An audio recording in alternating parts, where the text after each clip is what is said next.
नमस्कार दर्शकों, आपके साथ मैं हूं विवेक शर्मा और आप देख रहे हैं उत्तर बंगाल एवं सिक्किम का leading news channel SK live. आज के दिनों के समाचार के प्रस्तुत करता है संजीवनी फसल को सुरक्षा कवच किसानहरूको निम्ति वरदान।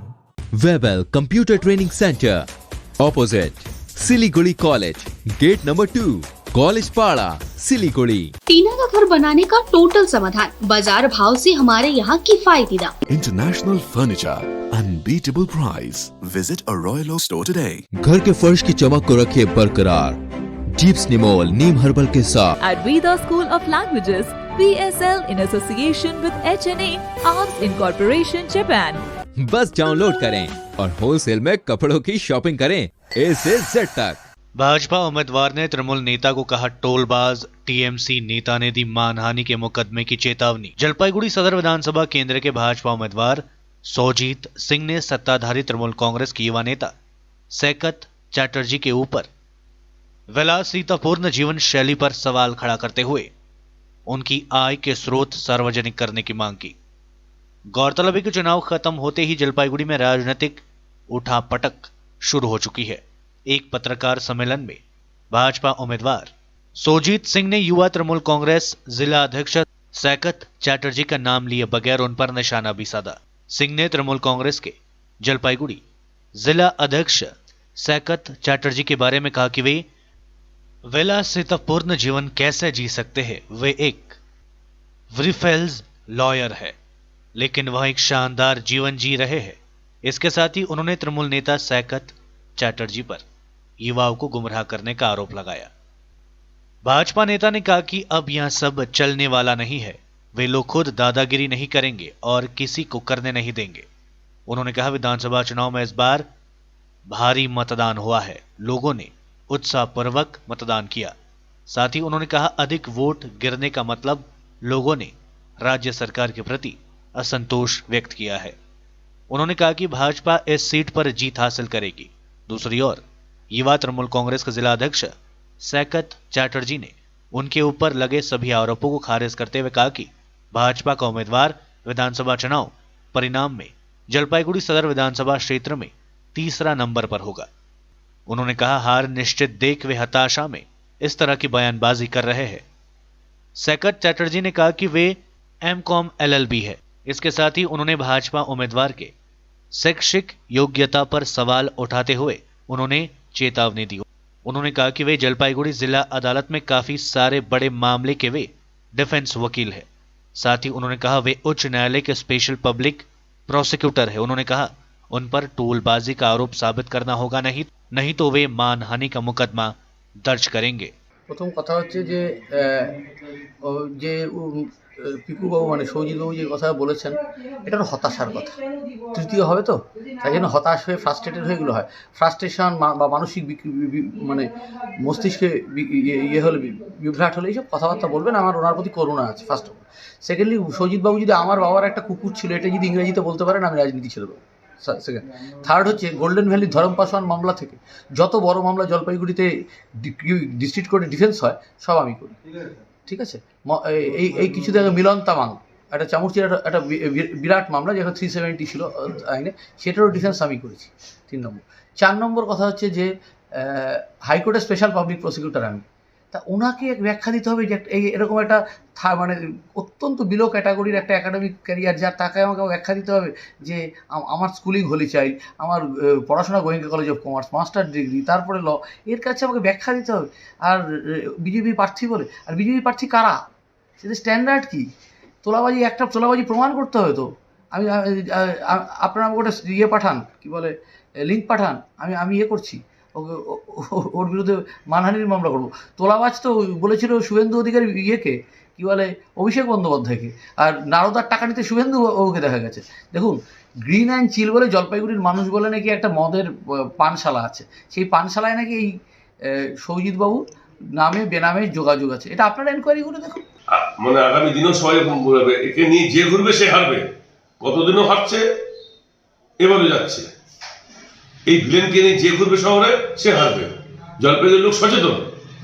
এই গুন্ডাগর্দি ছেলেমেয়েদের যুব সমাজকে বিপদে চালিত করা তোলাবাজকে দিবে না ভোট, ওকে দেখে ভোট চলে যাবে, লোকের ভোট কেড়ে নেবে। আর ও গুন্ডাগিরি করবে। সারা ইলেকশন, সারা পুরো ইলেকশন টাইমটাও মার্কিং ছিল, কিচ্ছু করতে পারেনি, নড়াচড়া করতে দেয়নি, গোলশট করতে দূরের কথা।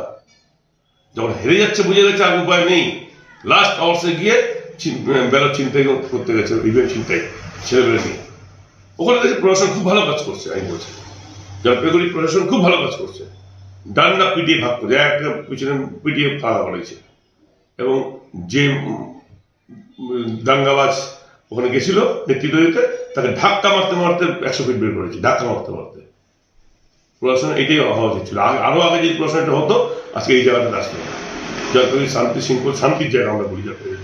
তো আমি আপনাকে বলছি, আগেও বলছি, এখন বলছি, জলপাইগুড়িতে গুন্ডাগর্দি করতে দেব না, না আমরা করব না করতে দেব। জলপাইগুড়ি রেস্টোর করতে হবে, জলপাইগুড়ি শান্তির জায়গা, কৃষ্টি সংস্কৃতি জলপাইগুড়ি ফেরত আনতে হবে। कोरोना वायरस संक्रमण के मद्देनजर दार्जिलिंग जिला और मालदा की हालत शोचनीय। उत्तर बंगाल के 8 जिलों में दार्जिलिंग जिला और मालदा जिले में कोरोना वायरस के मामले सबसे अधिक है। ये कहना है उत्तर बंगाल के कोरोना मामलों के प्रभारी ओएसडी डॉक्टर सुशांत कुमार रॉय का।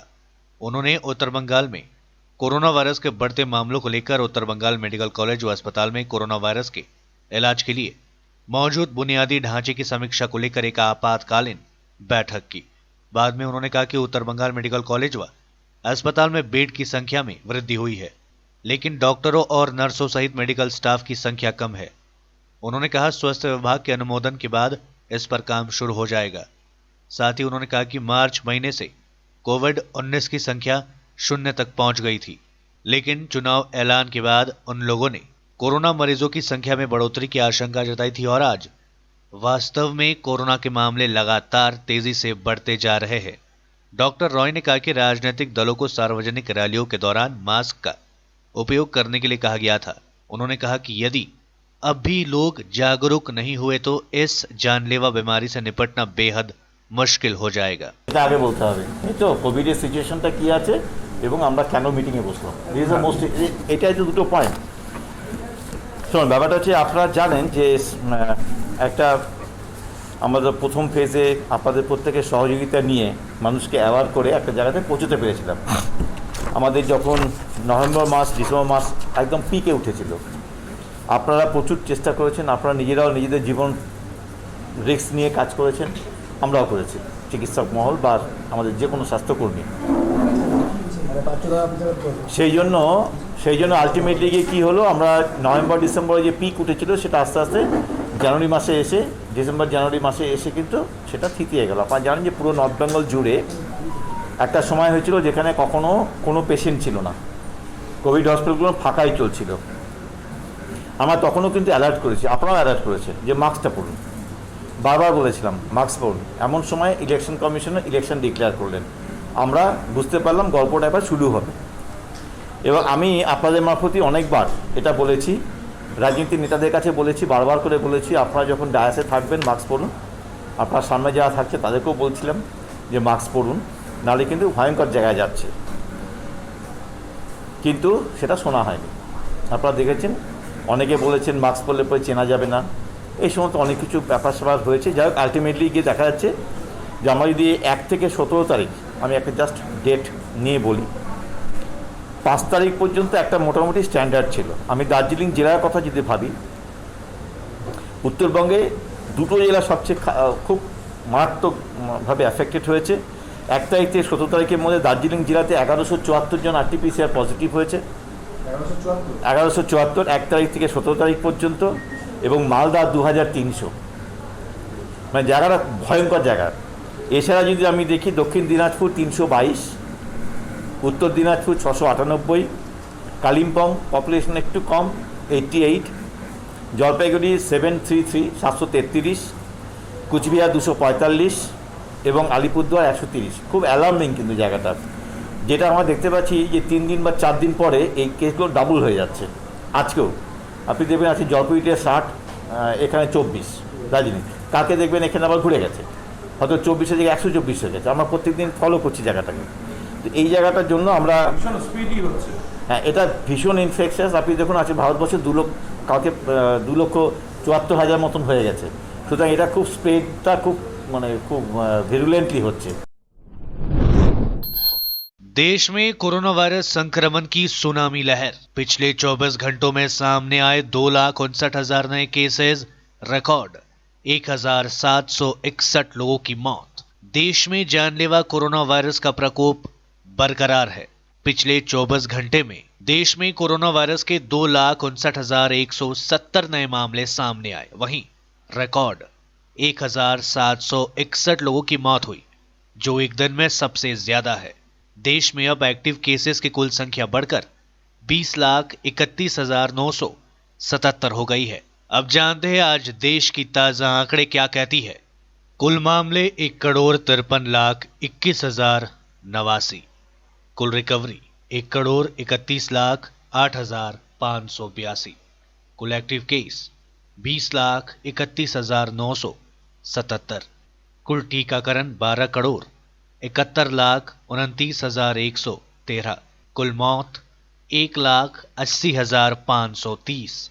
भारतीय चिकित्सा अनुसंधान परिषद (ICMR) के मुताबिक देश में कल तक कोरोना वायरस के लिए कुल 26,94,14,035 सैंपल टेस्ट किए जा चुके हैं, जिनमें से 15,19,486 सैंपल कल टेस्ट किए गए। राज्यसभा सांसद शांता शेत्री ने चुनाव आयोग पर लगाया गंभीर आरोप। कहा, भारत का चुनाव आयोग भाजपा के हाथों बिक चुका है। तृणमूल कांग्रेस नेता व राज्यसभा की सांसद शांता शेत्री ने सिलीगुड़ी में एक पत्रकार सम्मेलन में चुनाव आयोग को लेकर यह संगीन आरोप लगाया। उन्होंने कहा कि केंद्र सरकार CISF बलों को चुनाव में लाकर उनकी शक्ति का दुरुपयोग कर रही है। इसके साथ ही उन्होंने प्रधानमंत्री और गृह मंत्री पर निशाना साधते हुए कहा कि वे बार बार बंगाल आ रहे हैं, लेकिन वे कोरोना संक्रमण की रोकथाम को लेकर कोई कारगर कदम देश में नहीं उठा रहे हैं। ইম্পর্টেন্ট কথাই বলতে চাইছি যে এখন যে করোনা আরো সেকেন্ড রাউন্ডে বেড়ে যাচ্ছে, ভারতবর্ষের বিভিন্ন দিল্লি থেকে শুরু করে ইউপি থেকে শুরু করে গুজরাট, মহারাষ্ট্র, কোনো জায়গা আমাদের বেঙ্গলেও ঢুকে গেছে। সব জায়গাতে বিশাল ভাবে এটা মানে অনেক লোক মারা যাচ্ছে, মানে প্রচুর প্রচুর পরিমাণে কোভিড হয়ে যাচ্ছে। আমাদের পাহাড় থেকে শুরু করে সব জায়গা থেকে করোনা হচ্ছে। কিন্তু আমার একটা বিশেষ কথা হচ্ছে যে ভারতের প্রধানমন্ত্রী, ভারতের গৃহমন্ত্রী, ওনারা তো ভারতবর্ষের আমাদের গভর্নমেন্ট অফ ইন্ডিয়ার মানে সব থেকে মানে হাইয়েস্ট মিনিস্টার না। তো আজকে এই মিনিস্টারের যখন ওট টেকিং করবে, কি করা যায় করবে, ওট টেকিং এর সময় তো টু সার্ভ দ্য পিপল না, পিপলের সেবা করবে। কিন্তু সেইটার দায়িত্বটাকে এড়িয়ে নিয়ে আমাদের বাঙালির যে হারে ভারতের প্রধানমন্ত্রী থেকে শুরু করে 22টা মন্ত্রী, গৃহমন্ত্রী অমিত শাহ থেকে শুরু করে 6 জন বিজেপি স্টেটের মুখ্যমন্ত্রীরা সব লেগে পড়ে আছে। নিজে দেখুন আজকে দিল্লিতে, ইউপিতে কত লোক মারা যাচ্ছে।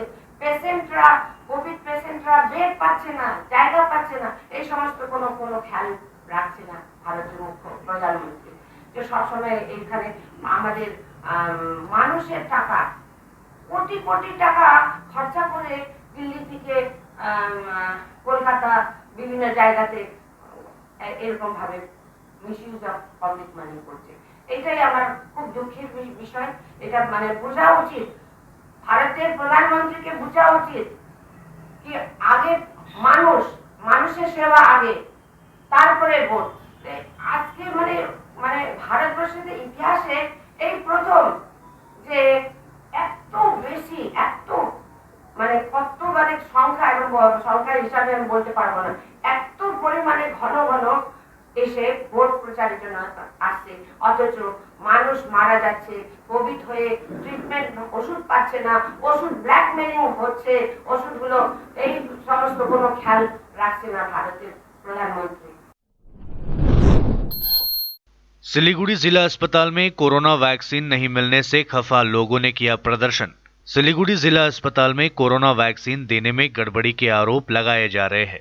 सोमवार को कई लोग वैक्सीन लगवाने आए थे, लेकिन उन्हें वैक्सीन नहीं दी गई, जिसमें से वे काफी नाराज हो गए और प्रदर्शन शुरू कर दिया। बताया जाता है कि सोमवार को सिलीगुड़ी जिला अस्पताल में 100 लोगों को वैक्सीन देने के लिए टोकन दिया गया। 1 से 50 नंबर तक टोकन वाले लोगों को ठीक ठाक वैक्सीन दी गई, जबकि 50 नंबर के टोकन के बाद के लोगों को वैक्सीन नहीं दी गई। प्रदर्शन कर रहे लोगों ने आरोप लगाया कि अस्पताल कर्मी अपने निकटतम रिश्तेदार व परिवार वालों को वैक्सीन दे रहे हैं। इस बारे में अस्पताल सुपर प्रदीप्त भट्टाचार्य ने बताया कि जिन लोगों को वैक्सीन नहीं मिली, शायद वे लोग समय से वहां मौजूद नहीं थे। हालांकि उन्होंने कहा कि वास्तव में आखिर क्या हुआ इस बारे में उन्हें जानकारी नहीं है। उन्होंने कहा कि जिन्हें आज वैक्सीन नहीं दी गई उन्हें दूसरे दिन वैक्सीन दी जाएगी। সকাল থেকে আজকে লাইন দিয়ে নাম লিখিয়েছি, কিন্তু আমাদের মোটামুটি 50, 48, 47, 45 অবধি ঠিক গেছে। তারপরের থেকে হঠাৎ ভ্যাকসিন দেওয়া বন্ধ হয়ে যায়। হাওয়া আসে যে ভিতরে নাকি কারো দুজনের করোনা পজিটিভ ধরা পড়েছে স্টাফদের মধ্যে। তারপরে আমরা শুনি যে না, আজকে মতো আর করোনা ভ্যাকসিন দেওয়া হবে না। কিন্তু আমাদের প্রশ্ন হচ্ছে, যারা আমরা সকাল থেকে নাম লিখিয়েছি তাদের দোষটা কোথায়, অপরাধটা কোথায় যে আমরা বোকা? সুপারের কাছে যাওয়া হলো, সুপার বলছে যে আপনি আজকে সকাল 5টা থেকে তো সবাই জানে শিলিগুড়িতে হসপিটালে সকাল 5টা থেকে নাম লেখাতে হয়। সুপার আমাদের বলছে যে আজকে যেগুলো বাকি থাকছে সেগুলো কালকে দেওয়া হবে। ওনার কাছে যদি আমরা লিখিত চাই, উনি বলছে আমি কোনো দায়িত্ব নেব না। তো এগুলো কী চলছে? লাস্টে আমরা ভেতরে ঢুকে দেখলাম আমাদের 50 কমপ্লিট হয়নি আজকে সকাল থেকে, কিন্তু এদিকে রেজিস্টারে 161 চলছে।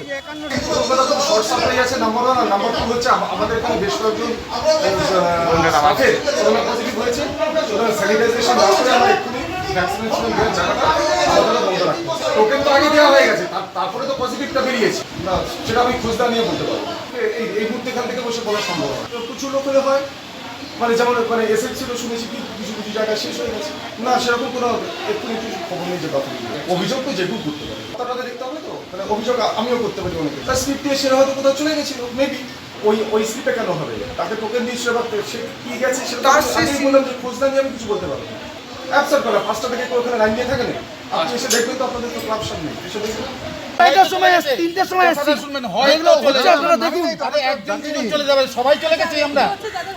দেখবেন 75 ইয়ার্সের ভদ্রমহিলা এখনো বসে আছে সকাল 11টায় এসে।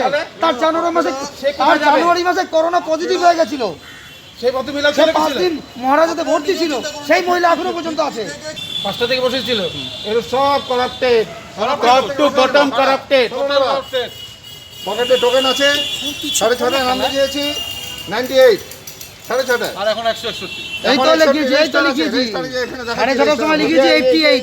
সব এই যে টোকেন রয়ে গেছে পকেটে দেখেছি, দেখেন রেজিস্টার মধ্যে এখনো পর্যন্ত খাওয়া দাওয়া করিনি আমরা। রেজিস্টারের ছবিটা দেখাও। 161 আমাদের টোকেন পকেটে কোথায়?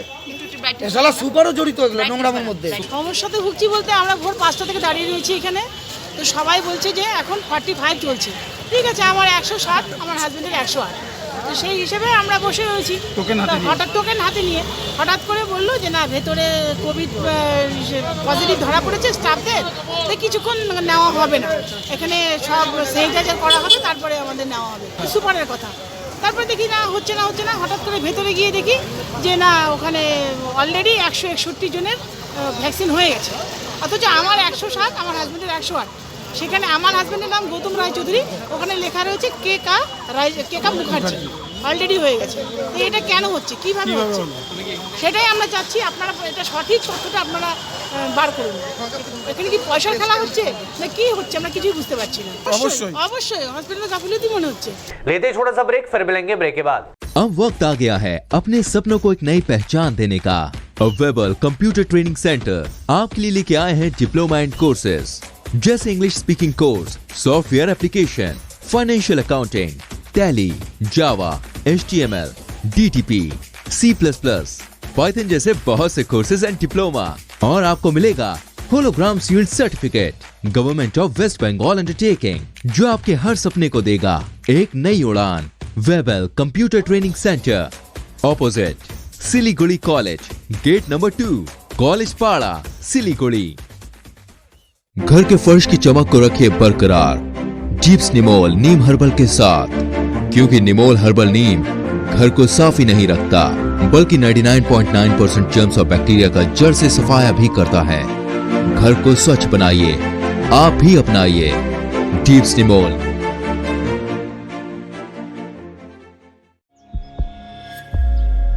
Are you dreaming to wake up under the calming Turkish skies? Make it a reality and bring home the Turkish collection from Royal Oak. just a click away. International furniture, unbeatable price. Visit a Royal Oak store today. 50 से 70% कम कीमतों पर orchid building opposite Vega circle 2.5 mile Sevoke road Siliguri. जैविक राज्य सिक्किमको अनुपम उपहार सञ्जीवनी, विश्वकै पहिलो कीटनाशक औषधि जसको एकै स्प्रेले भ्याक्सिन सरह काम गर्छ र फसलमा लाग्ने विभिन्न भाइरस, ब्याक्टेरिया र फंगसबाट हुने समस्त रोगहरू साथै पातको रस चुस्ने किराहरू समेत नियन्त्रण गर्छ, जो रासायनिक कीटनाशक भन्दा अझै किफायती र प्रभावकारी छ। फसल कुनै होस्, रोग कुनै पनि होस्, एकपल्ट अवश्य प्रयोग गर्नुहोस्, सोचे भन्दा बढी लाभ पाउनुहुनेछ। सञ्जीवनी फसलको सुरक्षा कवच, किसानहरूको निम्ति वरदान। Looking for an opportunity to work in Japan? We have exciting employment opportunities, especially in industries like nursing, caregiver, manufacturing and construction.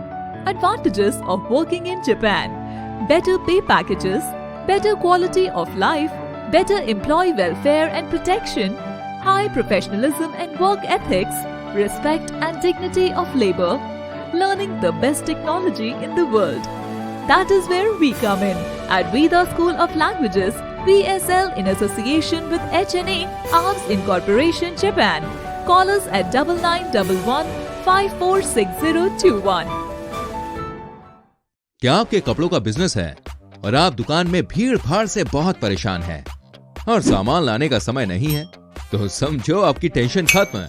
अब डाउनलोड करें A से Z तक ऐप, इंडिया का अपना होलसेल शॉपिंग ऐप। बस डाउनलोड करें और wholesale में कपड़ों की शॉपिंग करें A से Z तक। टीना का घर बनाने का टोटल समाधान, बाजार भाव से हमारे यहाँ किफायती दाम। घर, दुकान, मकान, गोदाम बनाने के लिए टीना, प्रोफाइल सीट, रंगीन टीना, पाइप आदि सामान की नई दुकान टीना लगाने के लिए मिस्त्री भी हमारे यहाँ है उपलब्ध। Mahavir steel, 3rd mile, Vega mall के सामने, चौधरी कंपाउंड। Contact number 9709 970981।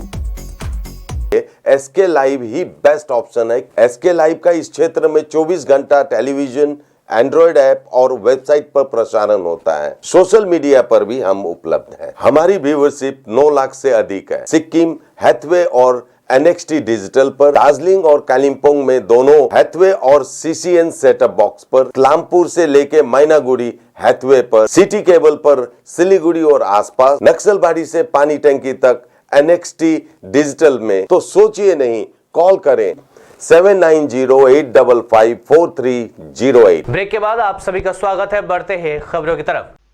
केंद्र सरकार का बड़ा ऐलान, टीकाकरण के तीसरे चरण में 1 मई से 18 साल से ऊपर सभी लोगों को दी जाएगी वैक्सीन।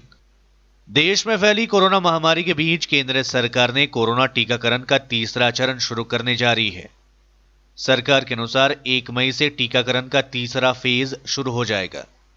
इसमें 18 वर्ष के ऊपर से आयु के लोगों को कोरोना वैक्सीन का टीका लगाया जाएगा। डॉक्टरों के साथ की गई बैठक में पीएम मोदी ने कहा कि पिछले 1 साल से सरकार पूरी कोशिश कर रही है कि देश में ज्यादा से ज्यादा लोगों को वैक्सीन की डोज दी जाए। इसलिए सरकार यह ऐलान कर रही है कि अब 18 साल से ऊपर सभी लोगों को 1 मई से कोरोना वायरस का टीका लगाया जाएगा। पीएम मोदी ने कहा कि टीकाकरण अभियान के तीसरे चरण में टीके की खरीद और टीका लगवाने की पात्रता में ढील दी जा रही है। राज्यों को वैक्सीन खरीदने और बांटने की भी छूट दी जाएगी। वैक्सीन बनाने वाली कंपनियां राज्यों को 50% वैक्सीन दे सकेगी। राज्य सीधे कंपनियों से वैक्सीन खरीद सकेंगे। बता दें कि देश में कोरोना वायरस का टीकाकरण 16 जनवरी से शुरू किया गया था। अब तक देश में कुल 12 करोड़ से ज्यादा लोगों को कोरोना वायरस का टीका लगाया जा चुका है।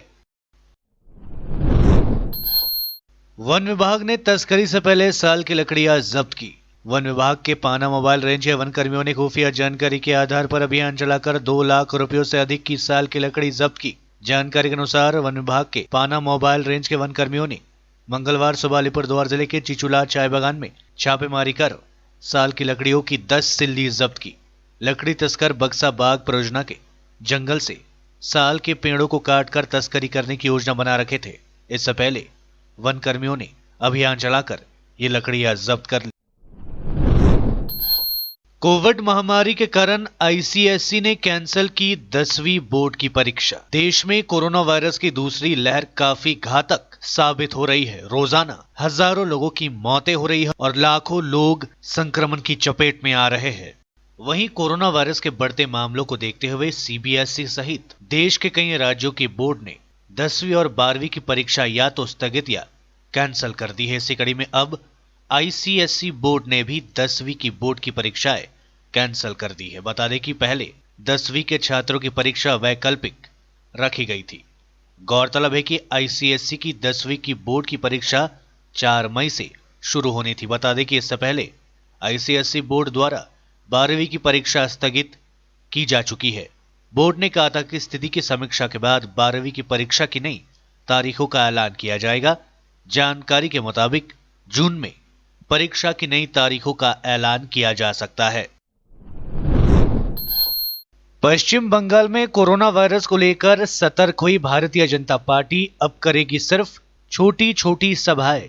पीएम की रैली पर भी अंकुश। पश्चिम बंगाल में कोरोना वायरस के मामले तेजी से बढ़ने लगे हैं। इस बीच बंगाल में चुनावी रैलियों को लेकर बीजेपी ने बड़ा फैसला किया है। प्रधानमंत्री नरेंद्र मोदी की रैलियां अब छोटी की जाएगी। 500 से ज्यादा लोग मौजूद नहीं होंगे। बीजेपी अध्यक्ष जेपी नड्डा ने बैठक के बाद यह जानकारी दी है। यह फैसला कोरोना वायरस के बढ़ते संकट की वजह से लिया। आज के लिए बस इतना ही। तमाम खबरों के लिए देखते रहिए SK लाइव, आपका समय आपकी खबर। धन्यवाद।